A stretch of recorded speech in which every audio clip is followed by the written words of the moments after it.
Hello बच्चों, स्वागत है आप सभी का समर्पण बाय एसआर यादव में, जहां पर आपको टीचर दिल और दिमाग दोनों से पढ़ाते हैं।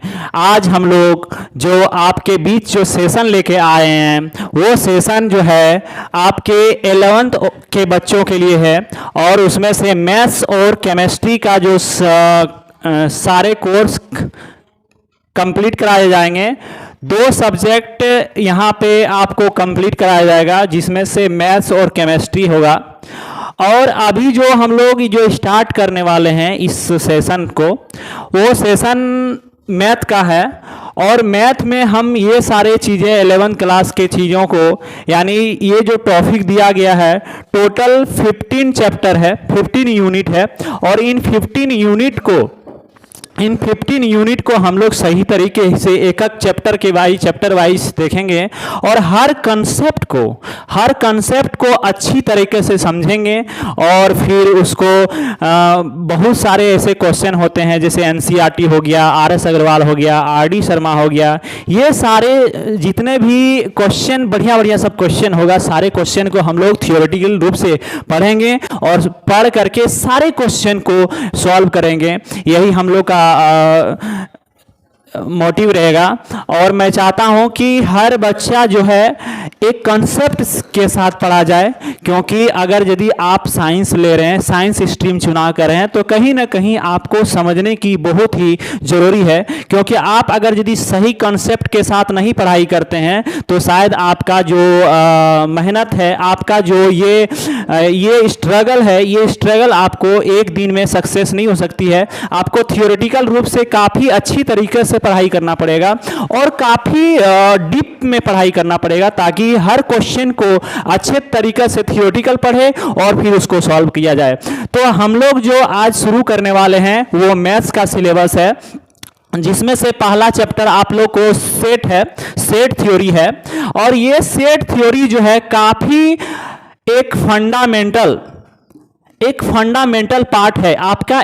जितनी भी आपको मैथ का बात किया जाए कि मैथ में जो है ये फंडामेंटल टॉपिक है, ये फंडामेंटल चैप्टर है, ये एक बेसिक चैप्टर है जहां पे सब जगह यूज होता है। और इसी चीज को यूज करके हम लोग, जैसे मान ले सपोज दैट आपको रिलेशन और फंक्शन पढ़ना है, तो कहीं ना कहीं आपको सेट थ्योरी का सहारा लेना पड़ेगा। सारे एक दूसरे से रिलेटेड हैं। आप देख लीजिए, ज्योमेट्री वगैरह में देख लीजिए आप, स्टैटिक्स हो गया, प्रोबेबिलिटी हो गया, ये जितनी भी चीजें देख रहे हैं, ये सब चैप्टर आपको कहीं ना कहीं सेट थ्योरी का काफी ज्यादा यूज है। और इसी चीज को हम लोग देखेंगे और हर चैप्टर को चैप्टर वाइज, सीरियसली वाइज जो एनसीईआरटी में दिया गया है, उस चीज को हम लोग सीरियसली वाइज से पढ़ेंगे और पढ़ करके एक अच्छे तरीके से सारे क्वेश्चन को, सारे आरएस अग्रवाल, आरडी शर्मा को, सारे क्वेश्चन को बनाएंगे और सही तरीके से हम लोग मेंशन करेंगे। तो आप लोग इस जितने भी टॉपिक का नाम लिखा हो गया है, जितना यूनिट का नाम लिखा गया है, प्लीज आप लोग इसको राइट डाउन कर लें। Thank you.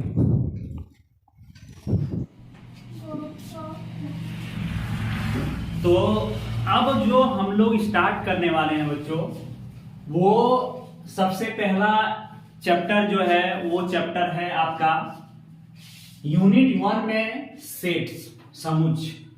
ये सेट आखिर आता कहां है, ये सेट क्या होता है?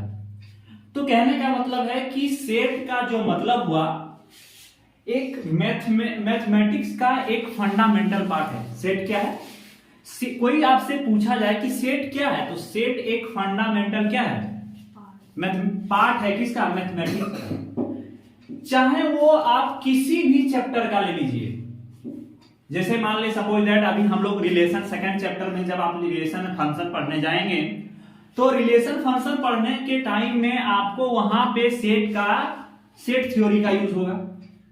और वो सेट थ्योरी का यूज करके तब जाके आप रिलेशन फंक्शन को समझ सकते हैं। अगर आपको सेट थ्योरी का नॉलेज है ही नहीं, तो आप वहां पे रिलेशन फंक्शन समझ में नहीं आएगा। तो आपको क्या जरूरी है? तो सेट क्या है, सेट क्या कह सकते हैं? सपोज दैट हम लोग ऐसे मान लेते हैं कि हम लोग एक सेट जो है एक कलेक्शन है। क्या है? कलेक्शन है, यानी कहने का मतलब है कि एक जब हम लोग कोई चीज का, जैसे सपोज दैट हम लोग अब इंडिया में जितने भी हम लोग बोले कि the river of India, the river of India, हम लोग अगर यदि बात करते हैं उसका हम लोग कलेक्ट कर लेते हैं। द रिवर ऑफ, जितने भी इंडिया में नदियां हैं सारे नदी को हम लोग क्या कर लेते हैं, कलेक्ट कर लेते हैं। आप कलेक्ट करके नाम को लिख लेते हैं यहाँ पे, ठीक है। तो कहने का मतलब वो जो कलेक्शन हुआ, वो जो रिवर हुआ, वो हमारे इंडिया का जो रिवर का कलेक्शन हुआ, वो कलेक्शन हम लोग का एक वेल डिफाइन है। क्या है? एक वेल डिफाइन है, सही परिभाषित है। और वो जो कलेक्शन होगा वो कलेक्शन क्या कहलाएगा? सेट कहलाएगा। क्या कहलाएगा? सपोज दैट ऐसे मान ले, हम लोग ऐसे समझते हैं, जैसे मान ले हम लोग फॉर द एग्जांपल हम लोग लेते हैं, सपोज दैट मान लेते हैं हम लोग मूवीज ले लिए, यानी डीवीडी का मूवीज ले लिए, ठीक है।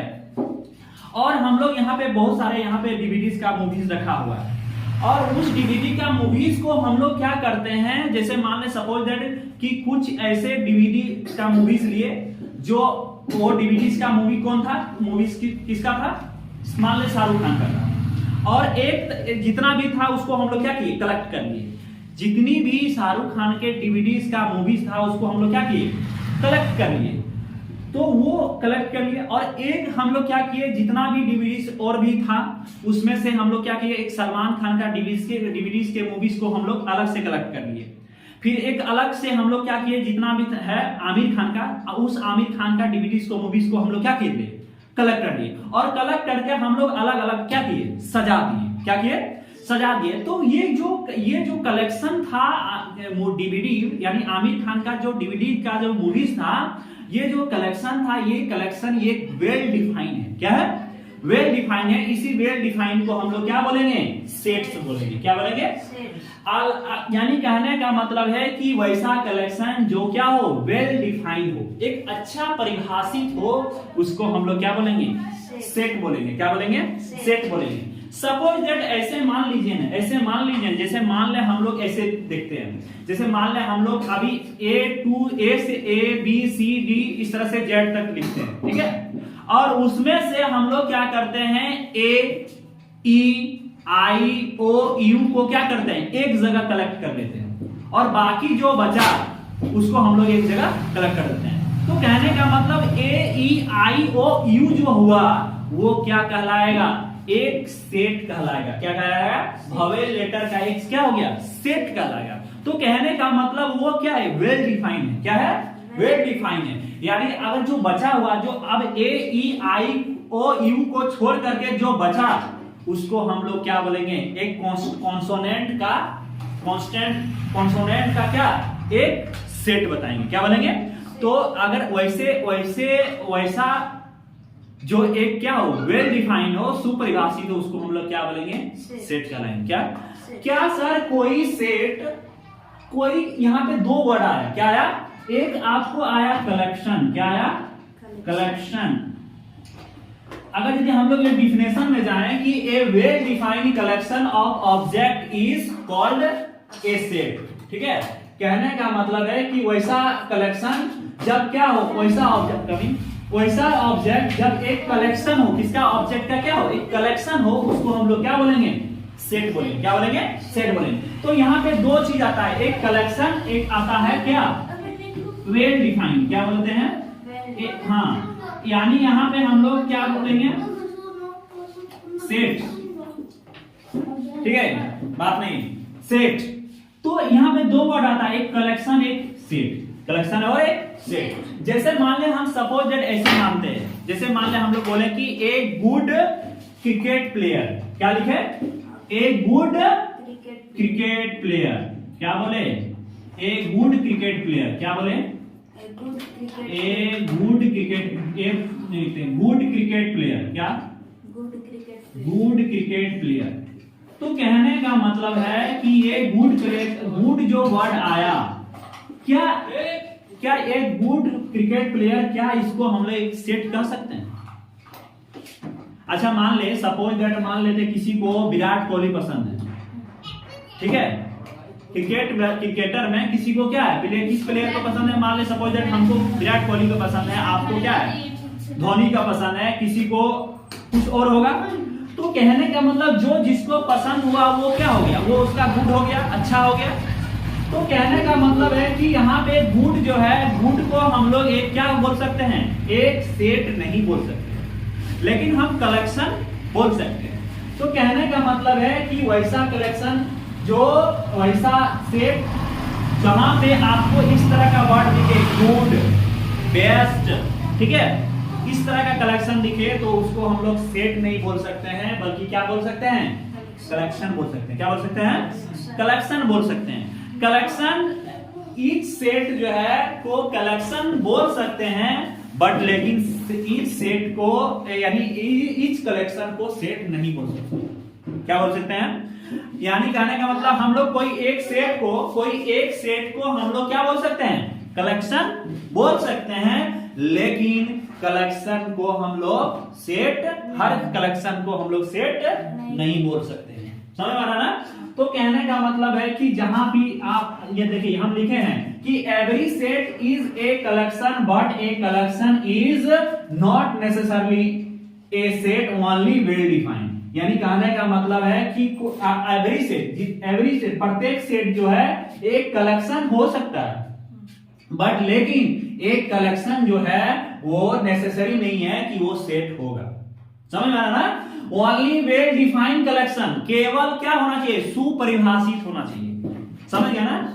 यानी कहने का मतलब वो एक अच्छा कलेक्शन होना चाहिए, वेल डिफाइंड होना चाहिए। अच्छा मान ले सपोज दैट, जो चीज आपको, मान ले सपोज दैट हम लोग बोले कि एक गुड एक्टर है ना, तो जो चीज आपको पसंद होगा वो चीज क्या हमको भी पसंद होगा क्या, नहीं ना। यानी कहने का मतलब है कि उसको ऐसा, तो हम लोग उस तरह से अलग अलग हो गया, आपका कुछ पसंद अलग है, मेरा कुछ पसंद है, इनका कुछ पसंद है। तो कहने का मतलब जब अलग अलग पसंद आ जाता है तो उसको हम लोग क्या बोल सकते हैं, कलेक्शन बोल सकते हैं। क्या बोल सकते हैं, कलेक्शन, लेकिन सेट नहीं बोल सकते। लेकिन अगर यदि हम लोग बोले कि अगर यदि मान ले सपोज दैट हम लोग बात किए कि ए मंथ नेम हम लिखें, ठीक है, जनवरी, फरवरी, मार्च, अप्रैल, दिसंबर तक मंथ नेम, तो कहने का मतलब ये मंथ नेम कभी बदलेगा क्या, नहीं बदलेगा।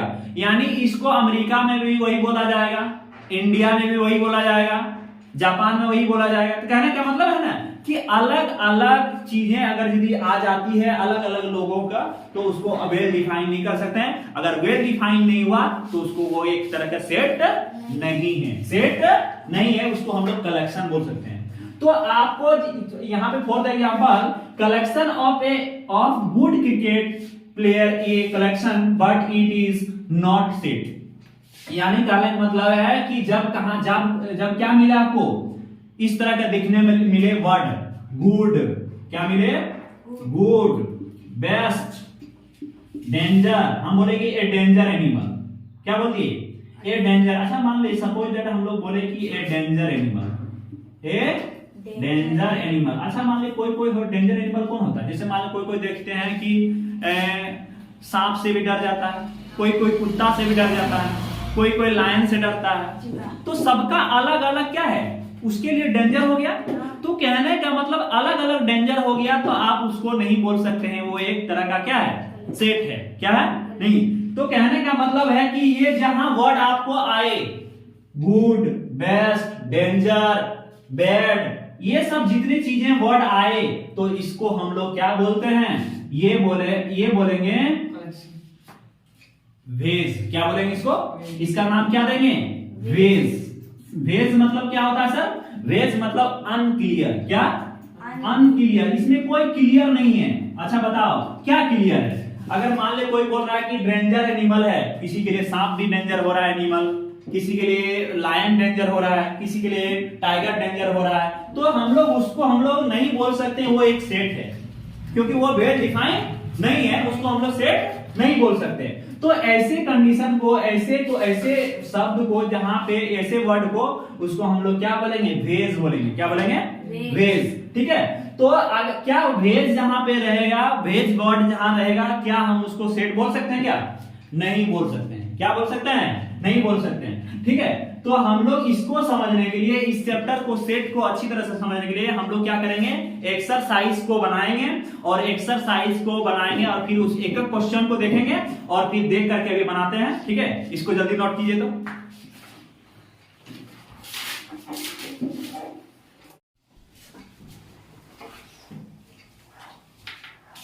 चलिए अब हम लोग देखते हैं एक्सरसाइज 1.1 का। उसमें से हम लोग जो है, अभी जो हम लोग सेट का डिफिनेशन जो पढ़े कि सेट जो होता है एक वेल डिफाइंड ऑब्जेक्ट होता है। किसी भी ऑब्जेक्ट का वेल डिफाइंड ही क्या कहलाता है? सेट्स कहलाता है।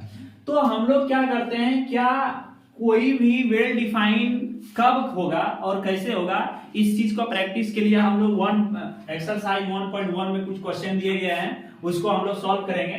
तो सबसे पहले क्वेश्चन है कि the collection of all the months of the year beginning with letter J. बोला कि वैसा आप कलेक्शन लीजिए, मंथ का वैसा कलेक्शन लीजिए जो कहां से, किस लेटर से शुरुआत हो? जे लेटर से शुरुआत हो।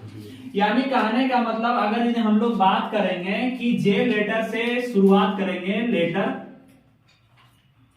ठीक है, जे लेटर से, तो सबसे पहला जे जो मंथ जो शुरुआत होता है किस लेटर से शुरुआत होता है? जनवरी। जे फॉर जनवरी हो गया। ठीक है, जनवरी हो गया। दूसरा कौन होता है? जून हो गया।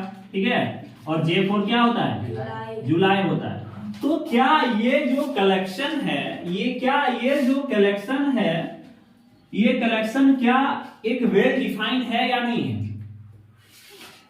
तो वेल डिफाइंड है। कहने का मतलब ये जनवरी जो है, जून जो है, जुलाई जो है, और कोई ऐसा नहीं है जो मतलब क्या बोलते हैं, जे से लेटर से शुरुआत है। यानी जे लेटर से शुरुआत 3 ही मंथ ऐसा है जो जे लेटर की शुरुआत से आता है। और ये शुरुआत जो है, ये जनवरी, जून, जुलाई जो है सबके लिए समान है। क्या है? सबके लिए समान। जिसके वजह से कि ये क्या है, एक वेल डिफाइंड ऑब्जेक्ट है। क्या है? इसको अमेरिका में भी वही बोला जाएगा जनवरी, इंडिया में जनवरी बोलते हैं तो वहां भी वही बोला जाता है, चीन में वही बोला जाएगा। यानी ये बदलाव नहीं होगा, इसमें क्या होगा? बदलाव नहीं होगा। तो इसको हम लोग क्या बोलेंगे? एक ये जो गिवन कलेक्शन है ये क्या है? एक वेल डिफाइंड है। क्या है? तो हम लोग इसको आंसर में देखिए, यहां पे बोला कि जस्टिफाई योर आंसर। तो ये बोला कि ये जो कलेक्शन, ये होगा, ये क्या मेरा सेट है? तो हम लोग यहां पे लिखेंगे आंसर में the given collection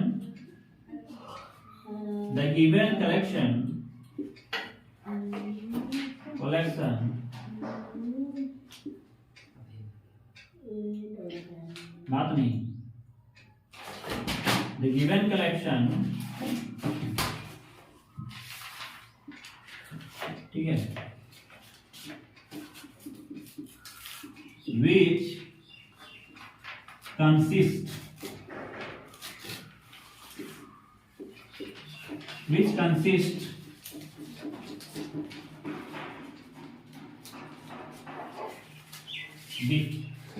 definite object, so it is a set। मतलब समझे कि जो दिया गया कलेक्शन है, जो गिवन कलेक्शन है, वो क्या है? एक डिफाइन है। क्या है? डिफाइंड ऑब्जेक्ट है। यानी ये डिफाइन इसको हम लोग कर सकते हैं, तो जिसके वजह से हम लोग इसको क्या बोलेंगे? एक सेट है। क्या है? सेट है। आगे दूसरा क्वेश्चन, दूसरा नंबर पे है कि the collection of most talent writer of India. बोला कि एक समूह बताइए कि जो मोस्ट टैलेंट राइटर, जी इंडिया का जो मोस्ट टैलेंट राइटर है उसका कलेक्शन लेना है। तो बताइए क्या इसको हम लोग टैलेंट, एक वर्ड क्या आ रहा है? टैलेंट। तो टैलेंट जहां पे हम बोले थे अभी कि थोड़ा देर पहले बताए थे, टैलेंट हो गया, गुड हो गया, आपका बेस्ट हो गया, बैड हो गया, जितनी भी चीजें एडजेक्टिव चीजें आ रही है वो सारा क्या एक तरह का कौन सा है? रेज है। क्या है? यानी अनक्लियर है। क्या है? अनक्लियर। तो क्या इसको हम लोग सेट बोल सकते हैं? क्या नहीं बोल सकते हैं, सेट नहीं बोल सकते हैं। तो हम लोग कहने का मतलब है कि यहां पे लिखेंगे कि the term the term talent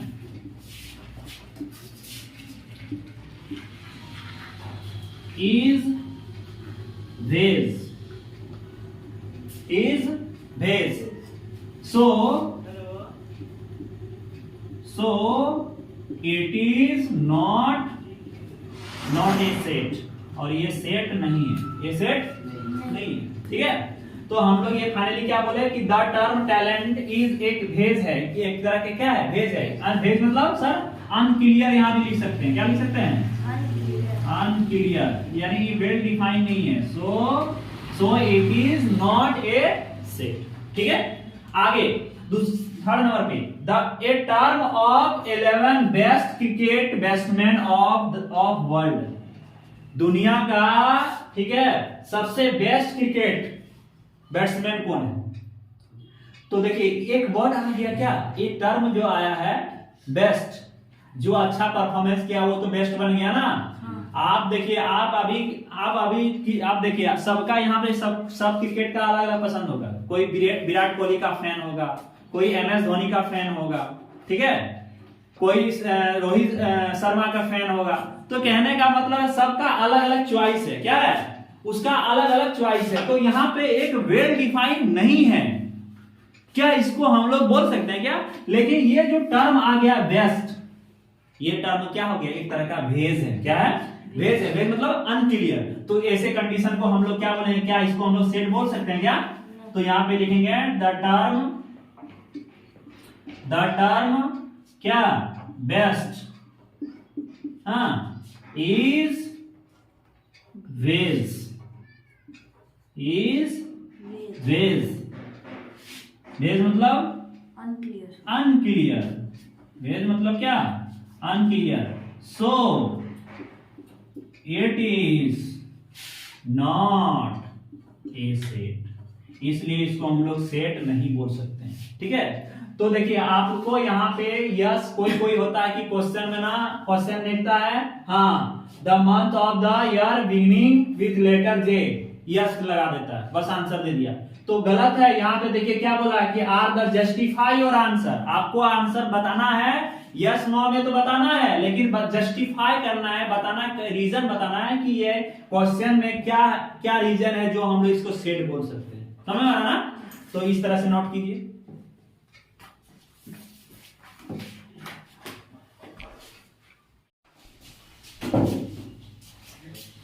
चलिए आगे हम लोग देखते हैं 4 नंबर पे, ठीक है। The collection of all boys in your class, the collection of all boys in your class, क्या इसको हम लोग सेट बोल सकते हैं, बोल सकते हैं। अगर मान ले सपोज यहाँ पे 10 लड़के को खड़ा कर दिया जाए, ठीक है, और आप लोग यहाँ पे 6 बच्चे यहाँ प्रेजेंट हैं, और 6 बच्चे प्रेजेंट हैं, आप 10 में से 6 प्रेजेंट उसमें हैं, और आपको बोला जाए कि क्या आप में से हमको चुना जाए, आप लोग को चुना जाए कि क्या ये बॉयज आपके क्लास का है, तो हम लोग चुन सकते हैं कि नहीं।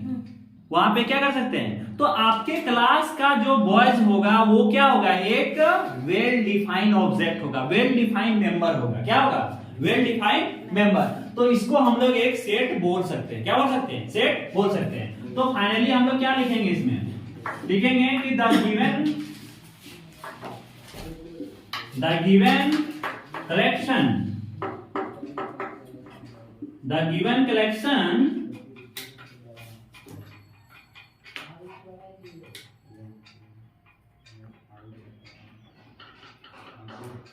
consists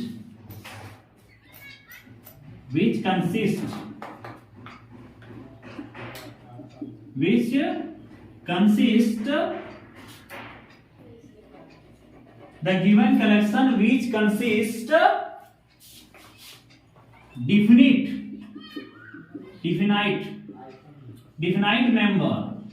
definite members, ठीक है। so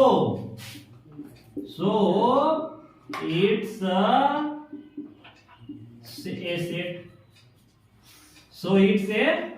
सेट, इसलिए इसको हम लोग क्या बोल सकते हैं, एक सेट है। आगे आइए, the collection of all natural number less than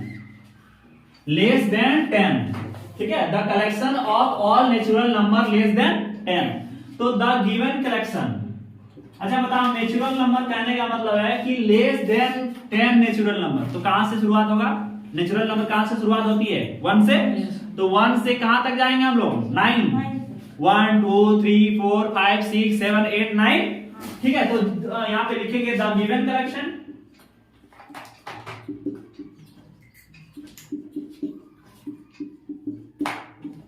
of all natural number, all natural,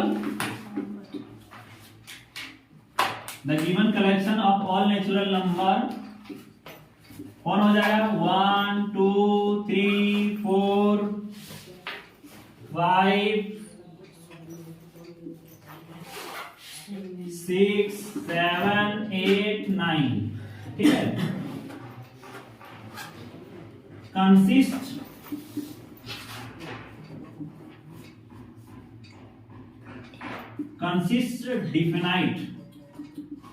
definite object, so it's a set। समझ आ रहा ना? अच्छा आगे देखिए, the collection of novels written by the writer Munshi Premchand. The collection of novels written by the writer Munshi Premchand. तो बोला कि एक, अच्छा बताइए, एक राइटर मुंशी प्रेमचंद का जो नॉवेल्स है उसका क्या कलेक्शन हम लोग सेट बोल सकते हैं? तो बिल्कुल बोल सकते हैं। अगर मान ली बहुत सारा यहाँ पे नॉवेल है, ठीक है, यहाँ बहुत सारा नॉवेल है मुंशी प्रेमचंद जी का, कबीर दास का, जो भी है, और यहाँ पे रखा जाए, हम लोग क्या किए? कलेक्ट कर लिए, सेलेक्ट कर लिए किसको?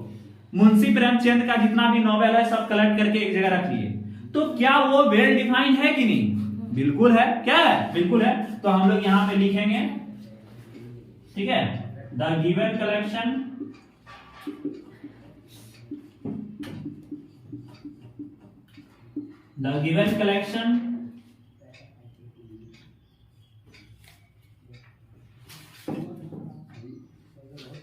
which consists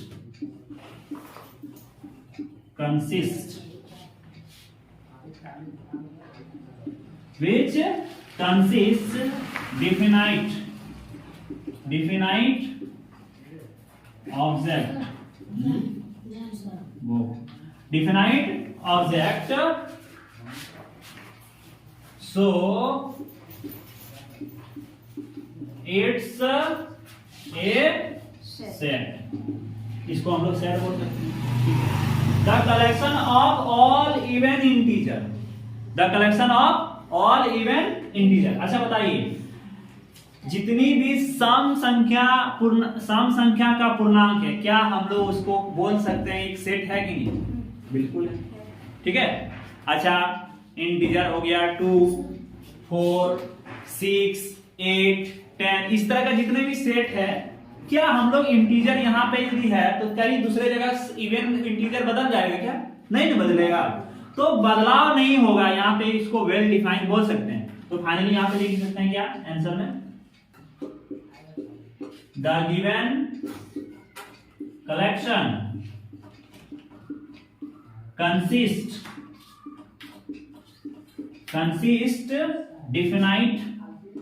definite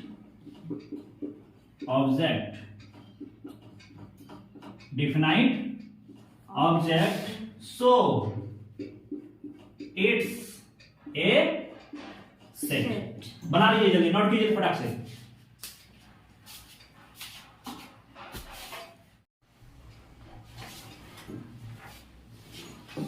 चलिए 8 नंबर का क्वेश्चन हम लोग सॉल्व करेंगे।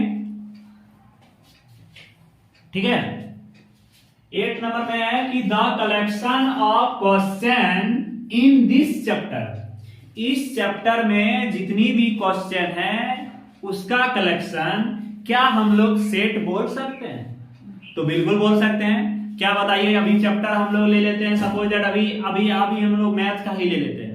अभी जितना हम लोग टॉपिक लिखे थे, सारे चैप्टर लिखे थे, क्या वो एक कलेक्शन होगा? वेल डिफाइंड कलेक्शन होगा? बिल्कुल होगा। क्या होगा? क्या ये बदल जाएगा क्या?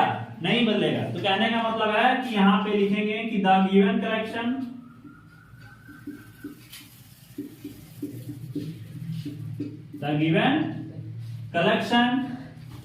Consist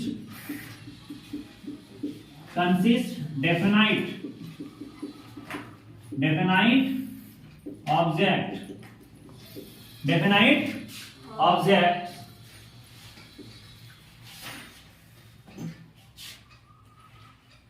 so it's a set। ठीक है, आगे बोला कि a direction of most danger animal of the world, दुनिया का सबसे डेंजर एनिमल का कलेक्शन क्या हम लोग बोल सकते हैं क्या? क्या अच्छा यहाँ पे एक वर्ड आ रहा है डेंजरस, क्या आ रहा है? डेंजरस। तो ये कौन सा वर्ड है? वेज। क्या? वेज मीन्स अनक्लियर, जो क्लियर नहीं है, डिफाइन नहीं हो रहा है। तो हम लोग यहाँ पे वो लिखेंगे, ठीक है, the term dangerous, the term dangerous, ठीक है, इज वेज। क्या? वेज मीन्स अनक्लियर, ठीक है। So it's not a set, इसलिए इसको हम लोग सेट नहीं बोल सकते हैं। समझ में आ रहा ना? तो अब हम लोग फाइनली जो इतना जो क्वेश्चन किए इतना फाइनली क्वेश्चन किए, तो इससे हम लोग को क्या पता चला कि कोई भी सेट हम किसको बोल सकते हैं, जो क्या हो, एक वेल डिफाइंड हो, यानी वेल डिफाइंड ऑब्जेक्ट को हम लोग बोल सकते हैं सेट। क्या बोल सकते हैं? वेल डिफाइंड ऑब्जेक्ट को क्या बोल सकते हैं? सेट बोल सकते हैं। विदाउट हम लोग वेल डिफाइंड ऑब्जेक्ट, विदाउट को हम लोग सेट नहीं बोल सकते हैं। जैसे वेज वर्ड जितना आ गया, अनक्लियर वर्ड आ गया, ये सब ध्यान में रखना है और हम लोग उसको जस्टिफाई रूप से आंसर देना। ठीक है, तो आज का जो टॉपिक है वो हम लोग सेट के बारे में जो पढ़े थे उसका हम लोग सारे क्वेश्चन को एनालाइज किए, सारे एनसीईआरटी के क्वेश्चन को, 1 नंबर के क्वेश्चन को देखे। कल हम लोग दूसरा नेक्स्ट टॉपिक पढ़ेंगे। जो टॉपिक आपका होगा, टॉपिक का नाम लिख लीजिएगा, टॉपिक का नाम है एलिमेंट। क्या है? कल हम लोग कौन सा टॉपिक पढ़ने वाले हैं? एलिमेंट्स के बारे में जानेंगे बच्चों। तो आज का सेशन यहीं पे खत्म करते हैं। जय हिंद, जय भारत।